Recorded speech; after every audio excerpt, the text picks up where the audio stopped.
Well, good evening and welcome to the Cellar for the 115th time, going by the consecutive numbers. And several things to talk about tonight. As soon as I get my vape here working right, I got to turn it back on.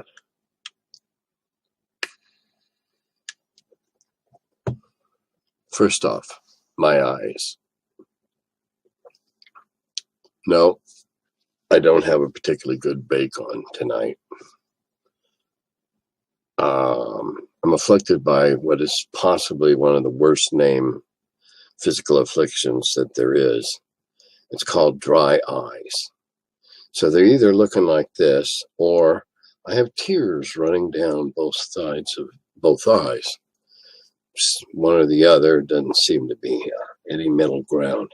So I guess I'm going to have to learn to start putting in eye drops, which is pretty funny because I usually splatter all over my face. Takes 3 or 4 to hit the target. I flinch. Oh, let's see. Okay, we'll start off following up on a couple of things from last week. Pardon me. And I'm reading from quotes or from comments. Sorry you had to put up with that blue-haired little shit. Well, that might be a little strong. I'm looking forward to finally get to play with you at GaryCon. Well, I hope I don't disappoint. And a second comment on this individual from someone who also was there. I encountered the blue-haired twerp during the con as well. He was pretty high-strung when I saw him as well.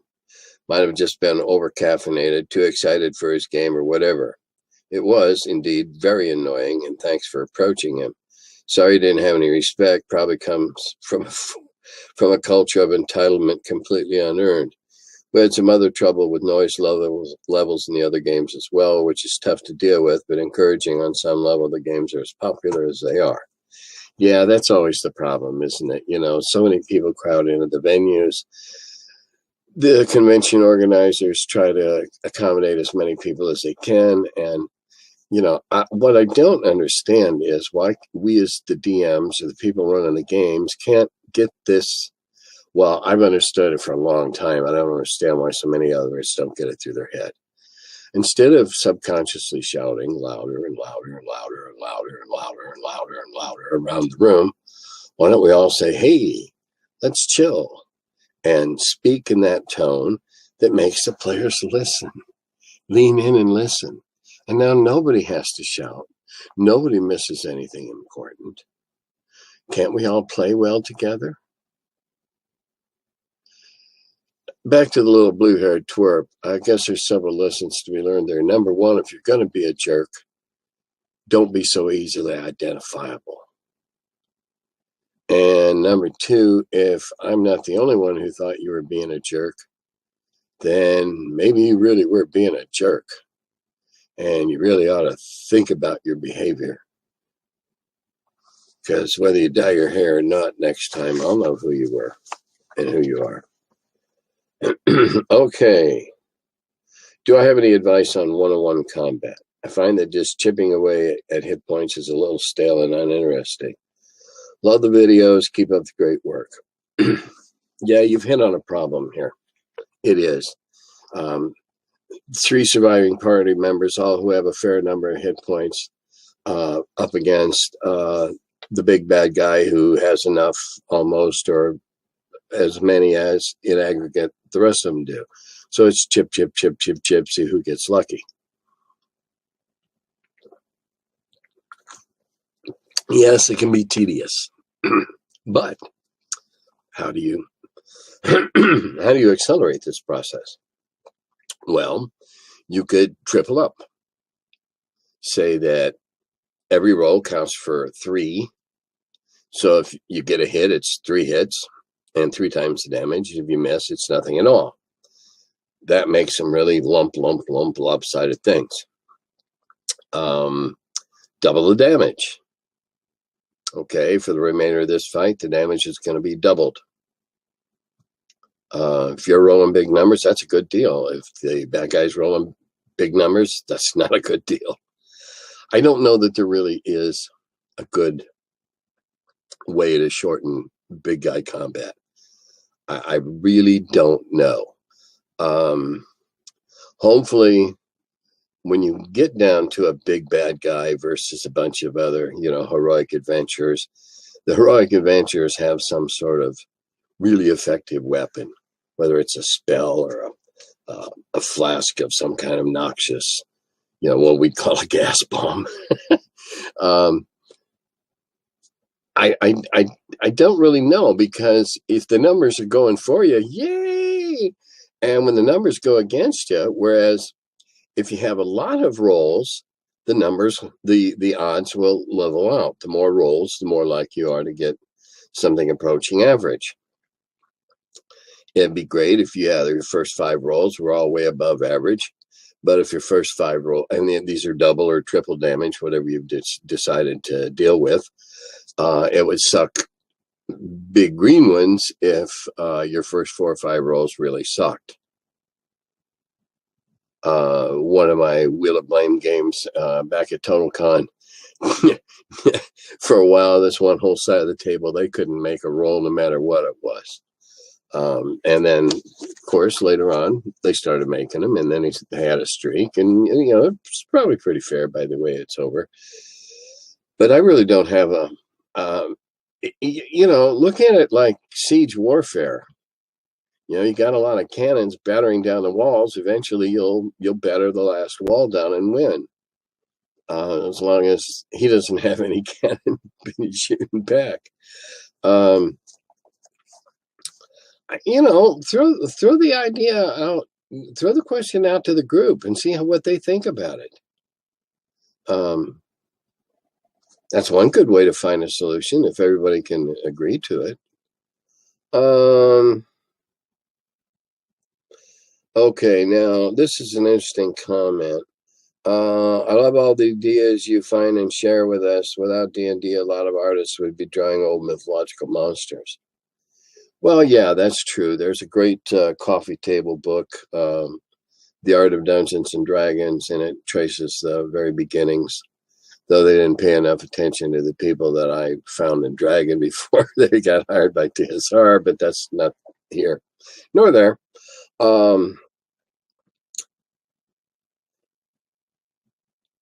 I thought, that's kind of what I do, is I share ideas. I like sharing ideas. That's what I did with the magazines I've been involved with, all 4 of them, is, hey, here's some neat ideas for you to think about. And if you want to put them in your game, fine. If you don't, that's okay. And here's some neat games. And if you want to play them, that's fine. If you don't, that's okay. I have the hubris to think if I think it's pretty cool, then other people will probably think it's pretty cool too. Most of the time, I was lucky enough to be right, or close enough that it didn't matter.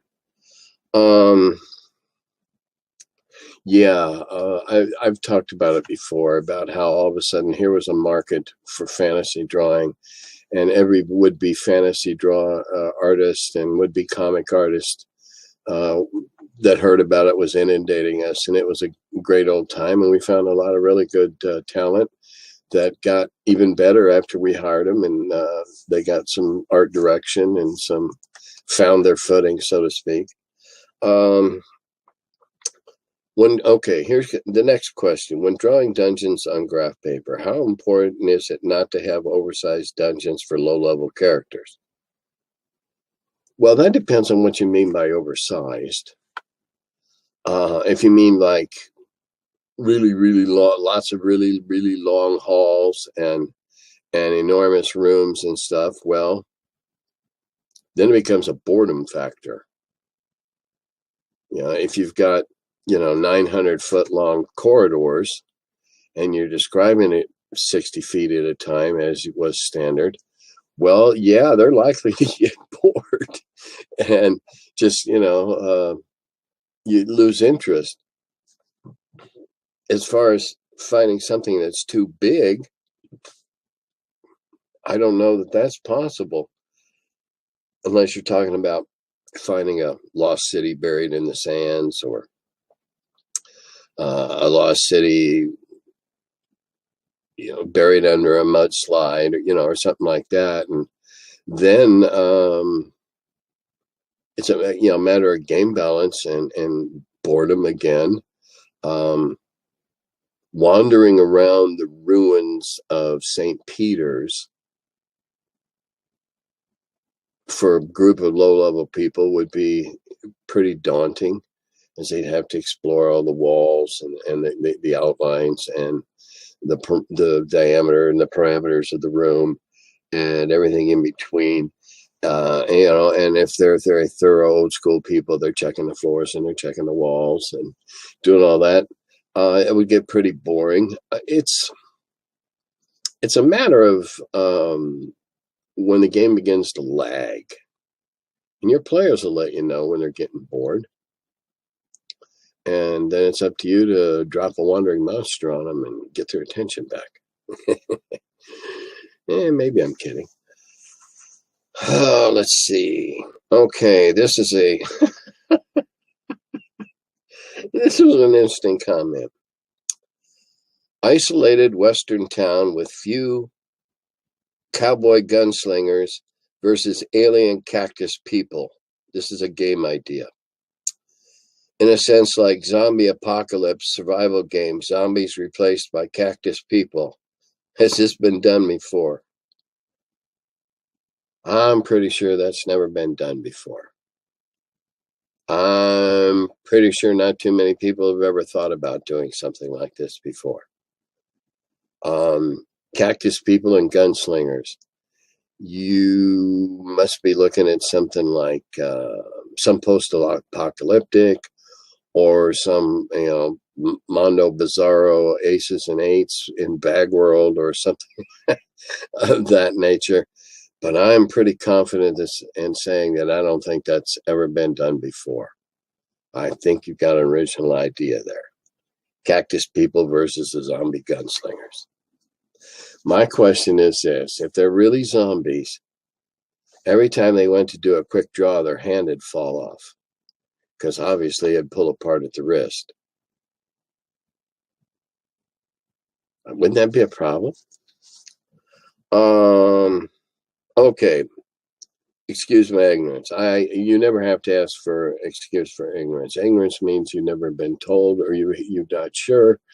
Stupidity is when you've been told and choose not to believe it or not to do it. But I must ask, Makanda, as in the little town south of Giant City State Park in Illinois.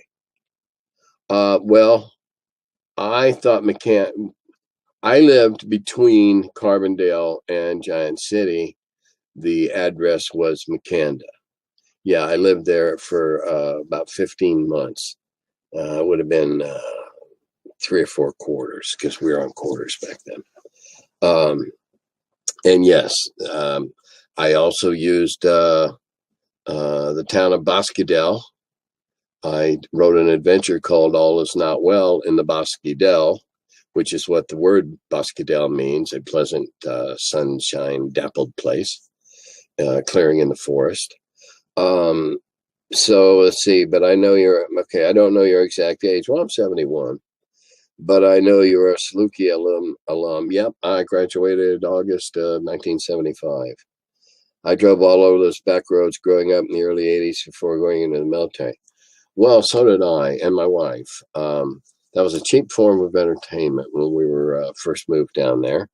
We had an infant daughter when we got down there, and she slept in the car. And so, like all good babies do. And so Cheryl and I would spend many an afternoon or a couple of hours exploring different roads down there and figuring out, oh, this connects to there. And that then connects over here. And that's how you learn the grid of the roads. We did the same thing the first couple of years we lived in Delavan, which is 11 miles west of Lake Geneva. I learned all the country roads so that I could find the back way to work during tourist season, the summer. But yes, that's Makanda. And All is not well in the bosky dell. How do I spell my sign off? I've tried to look it up and can't find it. Mind you, I'm a horrible speller. Okay. I found it as dodadagohvi. dodadagohvi.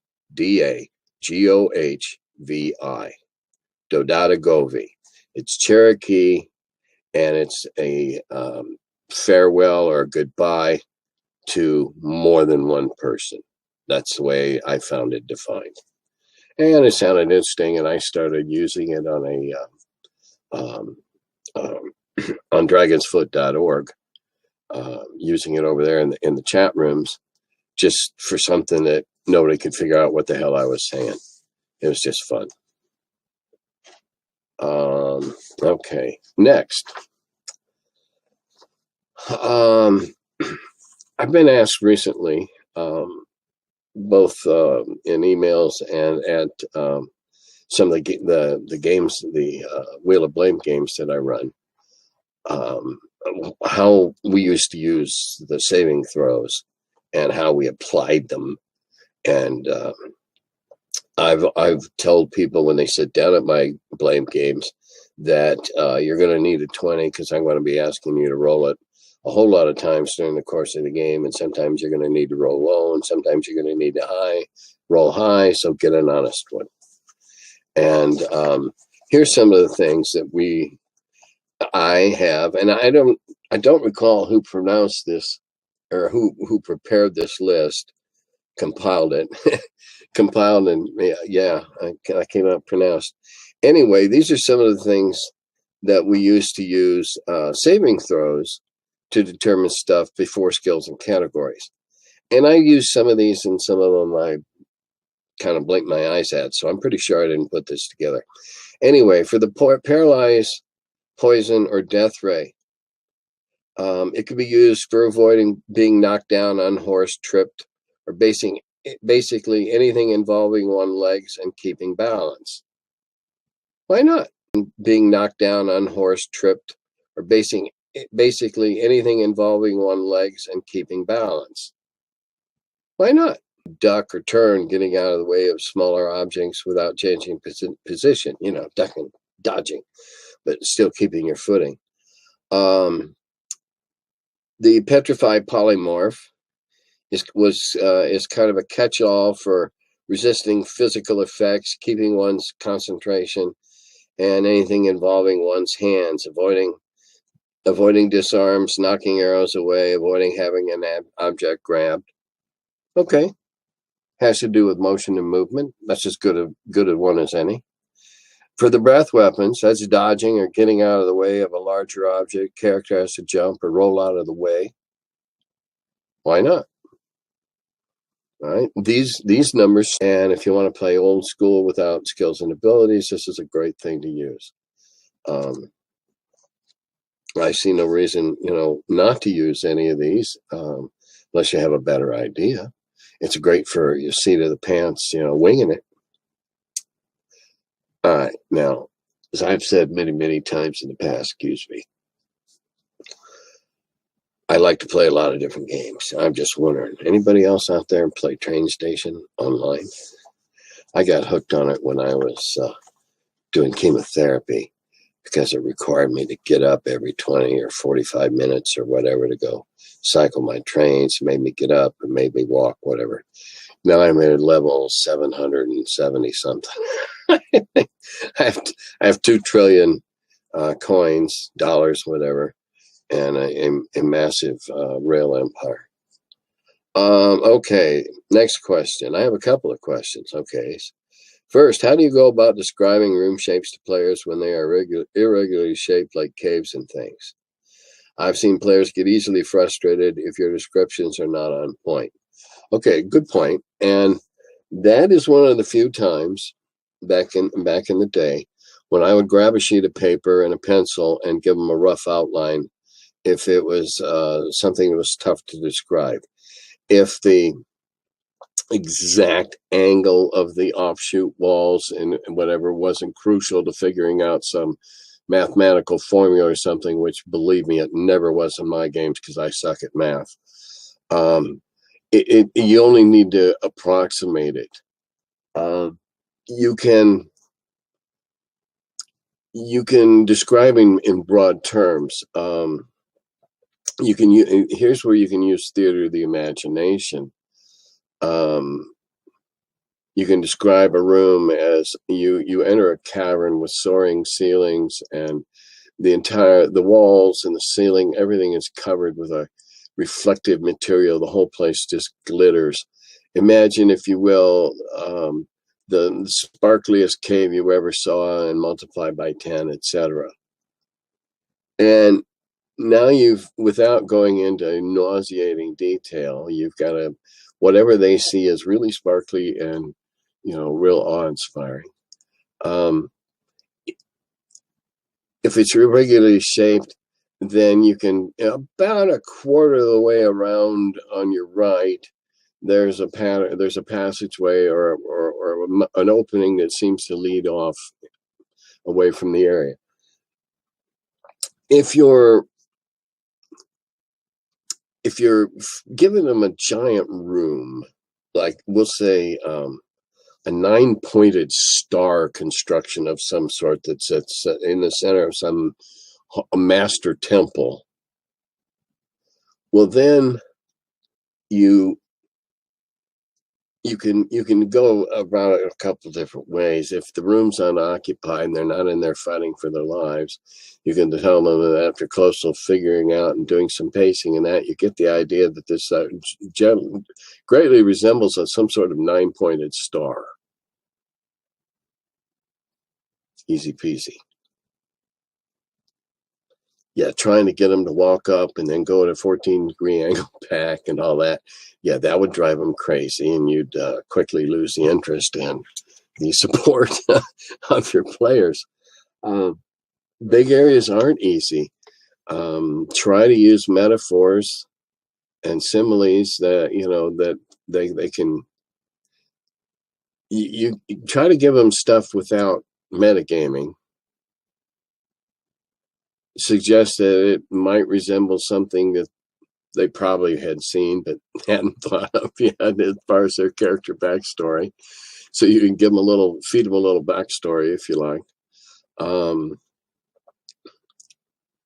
There is no easy way unless you want to sit down with a playmat and dry erase markers, and that's another way to do it. Occasionally, I have found myself doing that at game conventions. I don't have to do that anymore. If I had to describe something that I couldn't describe, I'd give them a quick, rough sketch. Yeah, it looks pretty much something like this, and go from there. Now, there is an adventure where they find a preliminary architectural layout of the building, and it pretty much suggests that the way the building was finally laid out. But that's something they had to go find in a room that was guarded, et cetera, et cetera. You can always do that. All right, second question. I've seen in some old forum posts that Gary didn't like using the weapon type versus armor class adjustment table. Seems kind of weird to me since it's pretty similar to the man-to-man melee table from Chainmail. Do you just think you found it cumbersome to use? Have you ever used it? Yes and yes. Yeah, Gary was about, especially in later years, he was about keeping the game going, keeping the flow going. Let's keep having fun, not having to stop and look at charts and tables. And even the man who was co-responsible for inventing the game couldn't remember every chart and table. I can't remember, even on pre-gens that I made up in 2011, every saving throw and all the pre-gens. That's why I print them on the player sheets. So I don't have to remember them. The armor adjustment versus weapon type thing was probably the first nod to what are known as the twitchers or the bolt counters. The ones that want the nth detail the nth degree of detail. And so we probably, Gary probably heard from people, oh, but if I use this against that, that has an inherent advantage. And yeah, okay, here, fine. And so did that. Lots of people want to know, why some weapons do more damage against a large creature than a small creature, etc. Well, I've been through that one already before. No, Gary was about, like, come on, let's have fun. Let's play the game. What's around the next corner? What's in the next box? What's behind that secret door? Not getting bogged down in the minutia of the combat. And I believe, without trying to sound presumptuous, that was a concept that we shared. The combat was coming. It was part of the game, but we didn't need to spend all the time doing it. Much like, I believe it was 4, where you could spend all night fighting 6 orcs. And that's all you got done. That wasn't where we were going. We were going for movement, action, story flow, story movement, movies in the mind. That would be my interpretation and my opinion.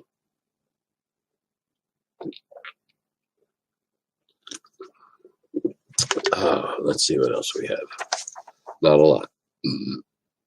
I'll be doing another one next week, and then I won't be doing one the week after because I'll be at GaryCon.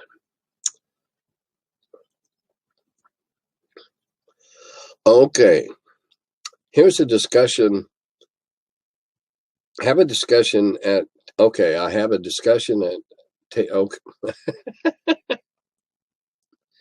right. Apparently this came up at someone's table. DMG states that hirelings that are soldiers can be asked to accompany party into dungeon as long as pay is increased to the daily rate. Also that they would be level 0 men at arms. Would you allow this or just suggest that they hire henchmen only? Yeah, I'd allow it. We did allow it a lot in the early days when we were low level.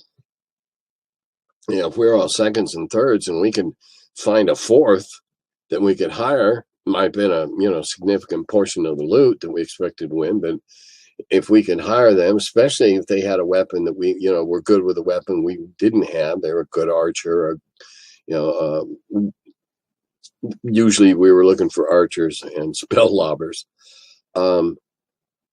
I would allow them to be hired at a premium rate at their ability level, and then just give them average dice.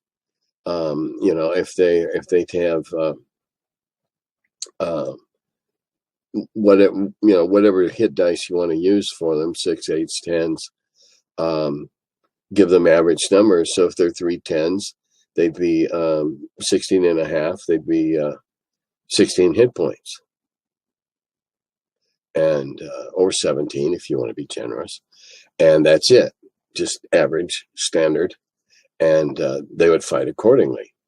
I don't have a problem with hiring level 0s and paying them a much lesser amount and not expecting to pay that many of them because they tend to die off. I don't, I've often stated that, just being a level 1 makes you above and beyond the average guy. Well, why would you want to hire a bunch of farmers armed with scythes and sickles?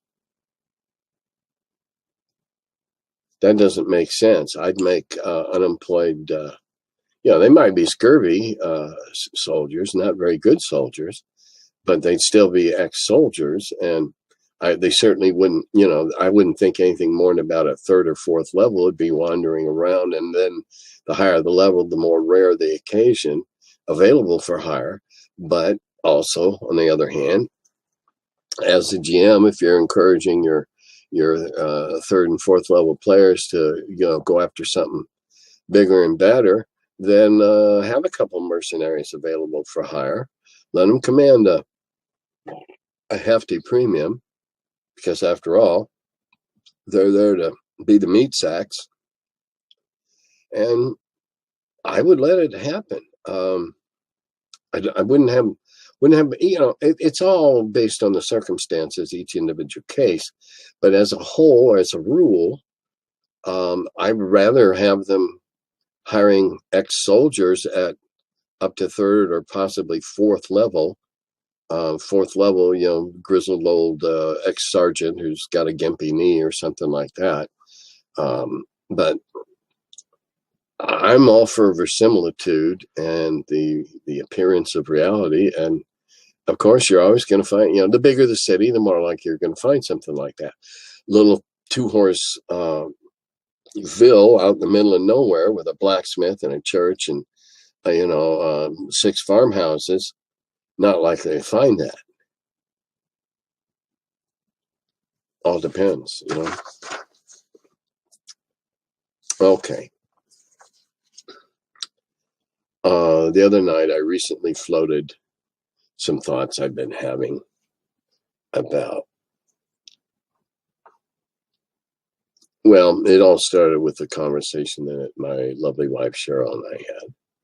And this is in no way reflects poorly on her. It's just a conversation we've had for most of the 50 years we've been married. And that is, why can't I make more money at gaming? And this case was that I should, if I go to all these conventions, I should make something out of it. And my argument was, well, they send me an airline ticket. They give me a hotel room. Some of them feed me, to varying degrees. They look after my needs. And I consider that payment. And I know that they're advertising me as a guest because people want to come and play my games or meet me, or they think it's a big deal, or I'm going to sign their book, or whatever. And I'm okay with that. And she goes, no, you ought to make, an appearance fee or something like that. And I told her that the only person that ever got away with getting an appearance fee was Gary. And I certainly didn't have the name, or my name didn't have the cachet that Gary's had. So, I wasn't going to do that. And besides, the cons that I go to now, Total Con, Gary Con, North Texas, now new one, Apple Con, Gamehole Con, I go to those cons because they take care of me in one way or another. And to one degree or another, some more completely than others, but I enjoy them. I like getting out and meeting new gamers, and I like seeing old friends. That said, I'm wondering at what point you can monetize being a DM. And she said, well, if you're going to, you ought to look into running games and just charging people to come play in your games. Well, that immediately set me to thinking, yeah, that'd be cool in a different world probably. But then I started to think to myself, well, what would it take me to get off my butt to go run a Wheel of Blame? Because that's all I run now is Wheel of Blame. Everyone's different. An 8-player game seldom runs more than about 3.5 hours, and we spend more time laughing, and then would come dice rolling, and then would come gameplay. It's a whole different thing, but it would take $50-$75 to get me off my butt and want to go do that. Because, hey, I got a nice life. I'm retired. I enjoy doing what I do and fooling around. And and then somebody said, well, another way of money is, write adventures. Well, shit, I've got 6 or 8 in the can right now that I could, that I have self-published. I don't really want to go to I don't really have the inclination or the inspiration to take some of these and reset them in PageMaker or whatever and go print on demand. Maybe. I don't know. Maybe I'll do some kind of Patreon Kickstarter thingy where, okay, pay me to reprint these. Jeff D did it, redrawing art. I guess I could rewrite modules and get people to pay me for that. Or I could find people, 8 people want to get to pony up $75, divide it up however they want. Sure, I'll go to wherever they want me to go to, and I'll run a game for them. But I don't think that's going to happen. If it did, that'd be cool. I'd be glad to do that, every couple of months or something if there was interest in it. But I don't see that interest is there. Maybe I'm wrong. I hope I'm wrong. I can always use an extra $75. Always. Or if you want a really special game, you want to fly me out to your condo in Colorado and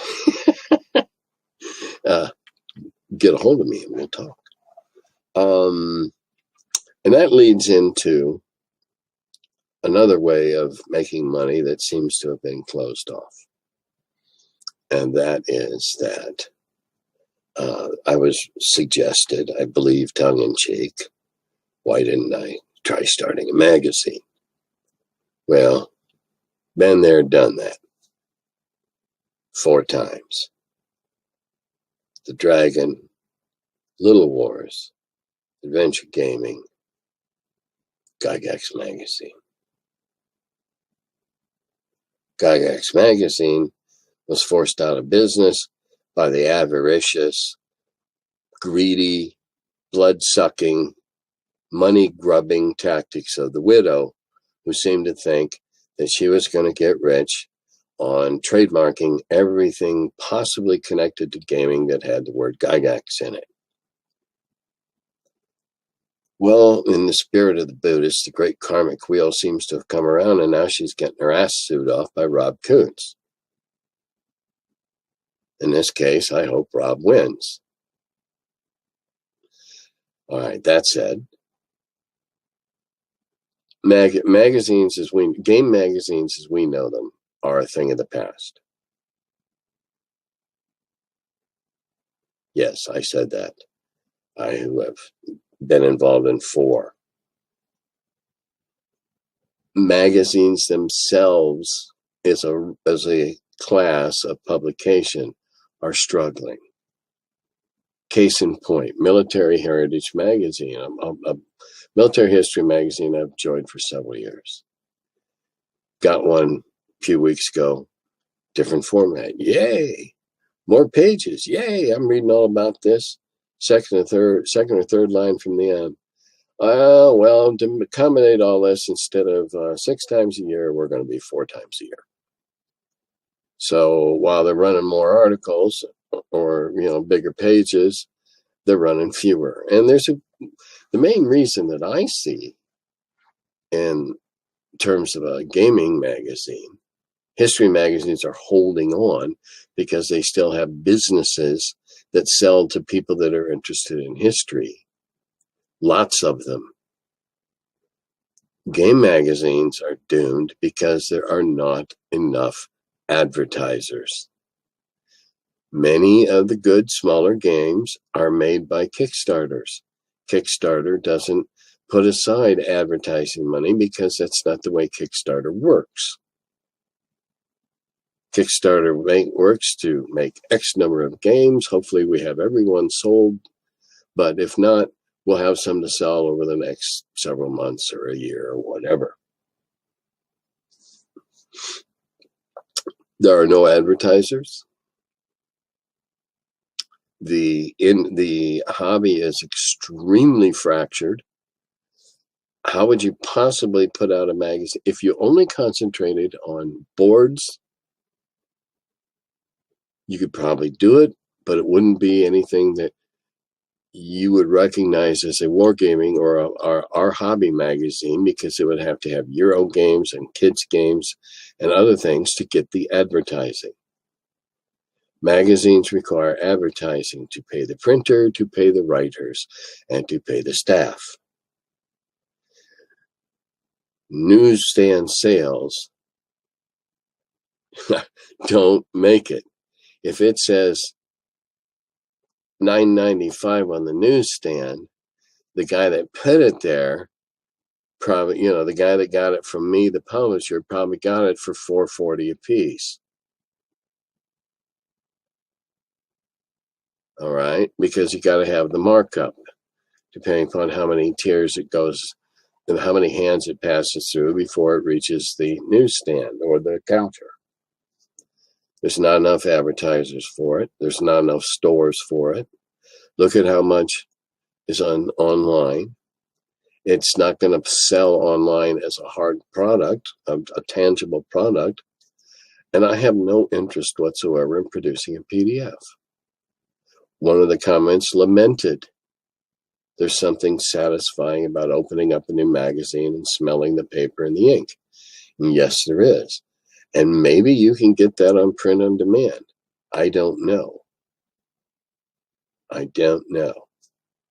But sadly, I don't think there'll be any, though I'd be willing to predict that there will not be another successful, tangible gaming magazine. The industry is too fragmented. If you're going to make a role-playing game, what editions? Which role-playing games? You can't cover them all in one.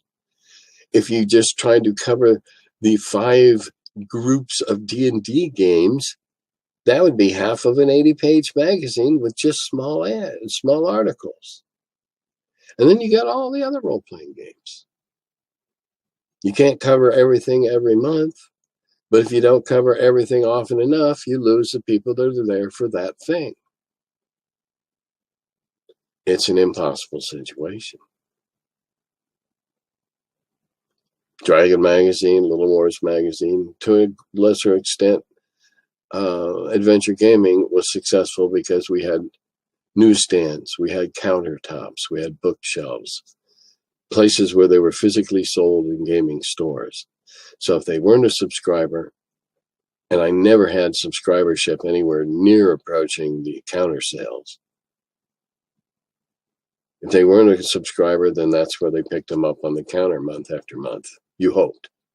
Now, if it was a month that just didn't have anything that they found interesting, which can happen with any general mixture magazine, well, they didn't buy it. But maybe somebody else did because there was something in there that they were interested in. A board game magazine would have to be heavily dependent upon Euro games. There's not the huge market for what we're excuse me, dry tonsils. For what were considered traditional war games. They're not being produced in the numbers that they were before. And on that sad note, I'll see. Make sure I don't have any other. Nope, no other notes. Dodadagohvi.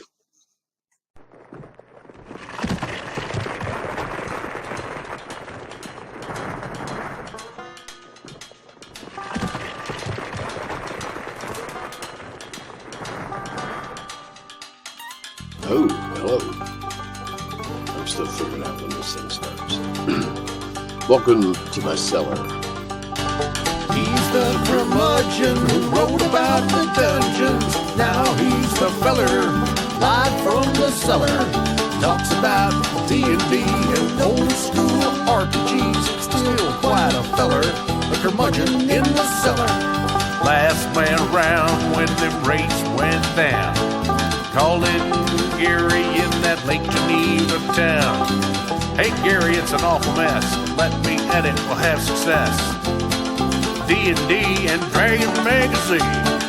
He's the curmudgeon who wrote about the dungeons. Now he's the feller, live from the cellar. Talks about D&D and old school RPGs, but he's still quite the feller, the curmudgeon in the cellar. Magic missile, it's a mortar shell. Make it hit in the first level spell. Brought psionics to the game to attack that wizard brain. ESR and fantasy, collection of micro armory. Tight with tramp under a tree, high as could be. He's the curmudgeon who wrote about the dungeons. Now he's the feller, live from the cellar. Talks about D&D and old school RPGs, but he's still quite the feller, the curmudgeon in the cellar. Still quite the feller, the curmudgeon in the cellar.